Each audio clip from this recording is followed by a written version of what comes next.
Hey guys, welcome to News to Go. I'm doing automotive related videos.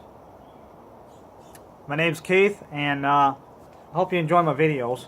Today, this is my first video introduction, so I'm going to explain what my channel's about. My channel's about, as a car hobbyist, I'm going to show you how to work on your car, how to work basically as a hobbyist, how to keep your car maintained, how to wax your cars, how to clean your engine compartments.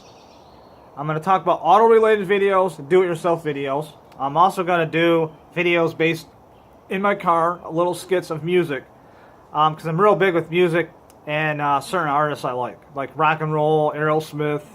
I like hard rock, like Pantera, like Megadeth, Metallica. There's a lot of other Rage Against the Machine. I like hardcore rock music that sounds good. Okay, I'm going to be sharing a lot of other music in my car as well, and also talk about marketing and how to make money in this industry if you guys are interested in that. I'm also going to be starting up my own do-it-yourself auto blog, and it's going to be a membership site where you guys can join, and I'll have all the categories for all the cars in there for do-it-yourself and help videos supplied by YouTube. YouTube does allow you to do that under their APIs. So I'm also a web designer. Just wanted to share that with you guys. I've been in web design for over about 15 years. It's also a hobby of mine, and sometimes I help people and I make money doing that. If you guys need help with anything like that, I'll be more than happy to give you some tips. But today, I'm showing you guys what filter you should have in your car, new or used, and I'm going to give you some tips, okay? Drop the paper filter, because the paper filters can restrict airflow. I'm not saying they're bad, they're fine. If you want to keep your air filter the way it is, there's nothing wrong with that. There's nothing wrong with them, because I'm going to show you guys something. There's a misconception going on with cold air return, I'm sorry, kind of a goof right there.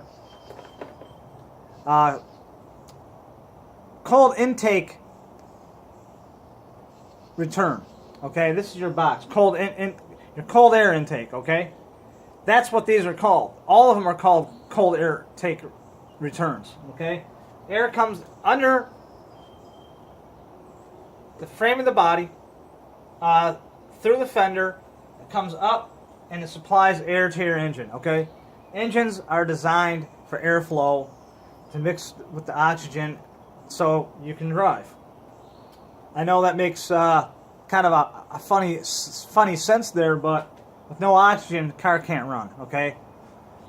So, the better airflow you have, the better quality air you're going to have going through your engine, and also your car is going to perform better, and it's also going to get better gas mileage. Now, I'm not saying to go out and get one of those fancy tubular ones. You don't have to do that, not unless you want to put a tuner program in your car. But these replace your paper filters, and depending on your car, they vary in price. The K&N is #1 in the market for these type of filters, and also cold air intake systems if you want to order one.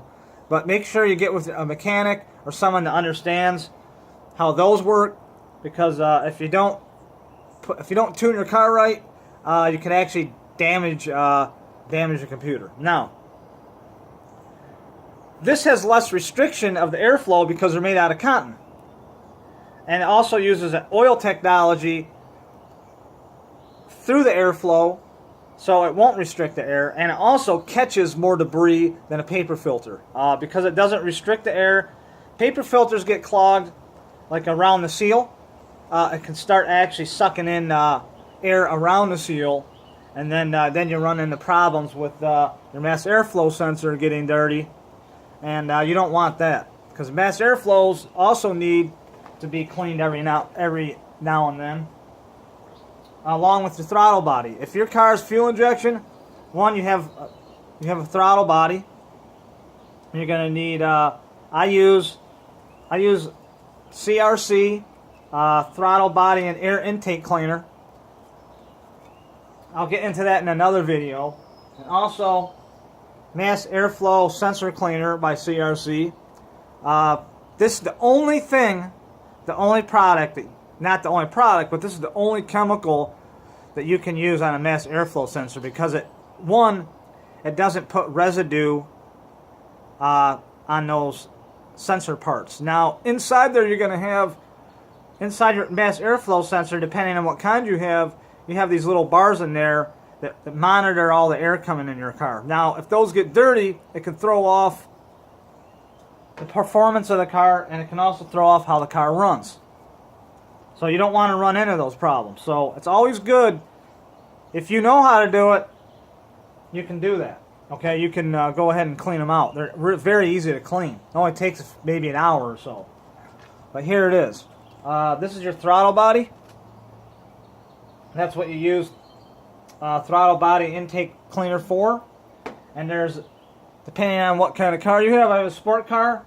So I have dual throttle body air intakes, okay? It's got two valves in there that move with, depending on how much with the gas pedal, and it's an electronic one.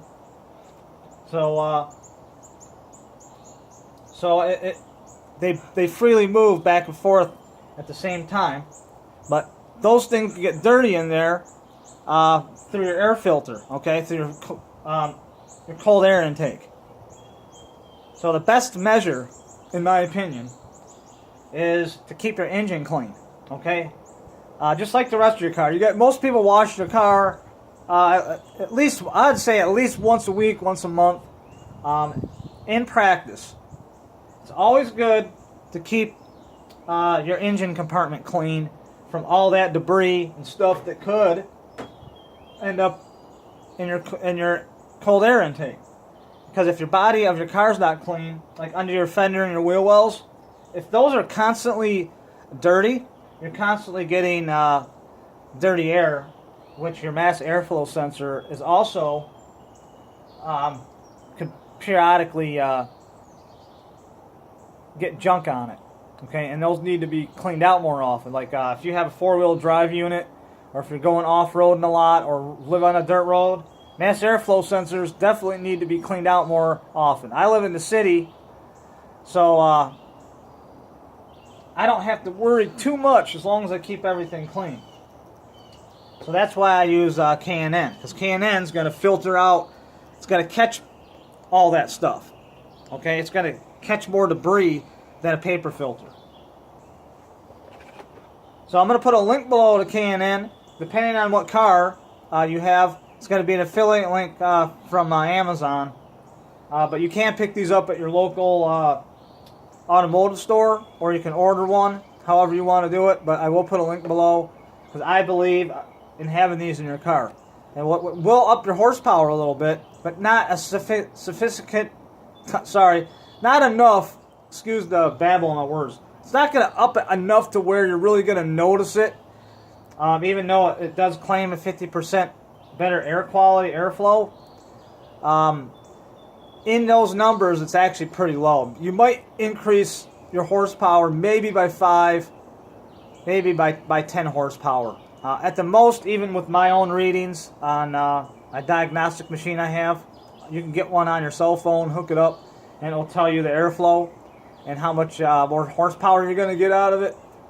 On my other car, I was getting between about 7 more horsepower having a K&N air filter on it. Okay, but I will tell you this: if you run a K&N air filter, and a lot of new cars today have what's called advanced timing.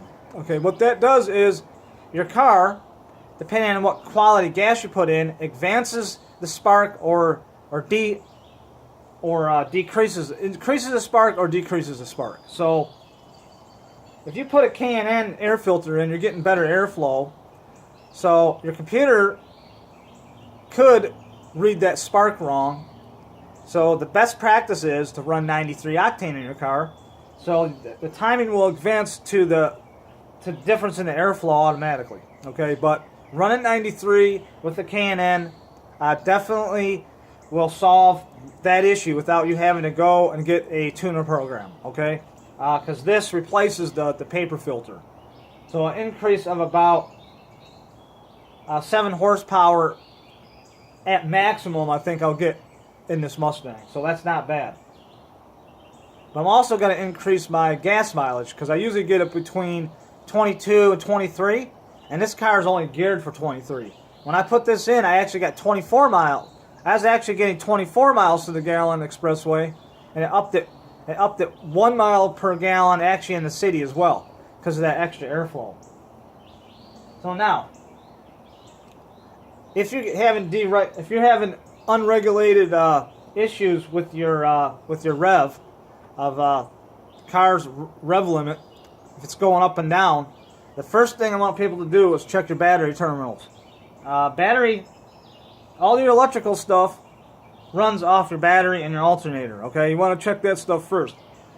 If your one battery terminal has a white buildup around it, you want to clean that off immediately. Like this, they build up quite a bit, even on a new car. And this car has only got about 65,000 miles on it. And I always keep my engine compartment clean. And the one best thing I can tell you is to keep all your grounds clean on your car. Okay, check grounds. Always check grounds on any vehicle and see where they are, see where they lead to, and make sure that they're not starting to rust, that they can cause problems. And the battery lead, the positive or negative, can get what's called a white buildup around it from the electrodes not handling the power fluently. So that is a good indication, maybe, that you may not have either one, a good battery, or your alternator may not be putting out the sufficient amount of current going through your ignition system. So that's a good indicator. Like mine is actually got a little bit of white around it, and I had the battery tested. They said the battery's fine, the alternator's fine. So it could be due to anything. I do have a cap on it, but here's the problem. Due to maybe since I did wash the engine, I could have got a little water on that terminal, and it started powdering up a little bit. So moisture is not a friend to any electrical components in your car. Okay, so you got to be real careful when you wash your engine. If you don't know how to do that, I will be doing videos based off of how to wash your engine properly and how to cover your battery, how to cover parts that you don't want to get wet. So, alright, I hope you guys enjoy this blog. But for now, it's always best practice to keep everything as clean as possible in your car, and you're going to get the most miles out of it. Okay, I'm talking about the outside, maintaining it, especially the engine compartment, keeping it clean as much as possible. If you can't do it, you can take it into a mechanic shop and they can clean the engine for you. They know the most proper ways to do it properly, most likely. And also keeping the throttle body clean, mass air sensor clean, and also your air tube. Always want to check your air tube. As long as you're going to be cleaning all these compartments out, it's always good best practice to always check to see if there's any dirt or buildup inside your airflow tube. Okay, but you don't want to use these cleaners through it. Normally, what you do is use an alcohol-based cleaner with a cone scrub brush, and mix it with water. Okay, alcohol and water, or you can use vinegar, and you wash this out real good, and then you put it all back on. But it's got to be dry first. And you run after you wash it, you take an air hose and you blow all the excess water out, and then you let it sit and dry.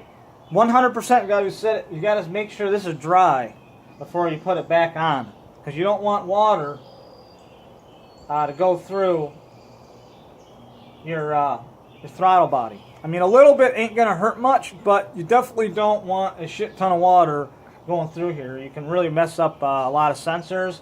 You can mess up quite a bit of things if you get too much water in your engine. But that's it, guys. Next would be, I am going to be putting this in the box. But first I'm going to do a few little things. I'm going to take out my mass airflow sensor. I'm going to clean it out. Sometimes you don't have to actually take it out to clean it. Some cars, you can actually take off your air box and you can actually get to it from the inside. But on this one, because of the way it's made, I cannot do it that way. I actually got to take it off. But some cars, you can get to it from the air box and just clean them out and just spray them a couple times. Anywhere between 10 and 15 times you want to spray it with mass airflow sensor. But alright guys, hope you enjoyed my video. This is Keith from News to Go, and this is my new video channel. And you guys have a great day, and please subscribe to my channel.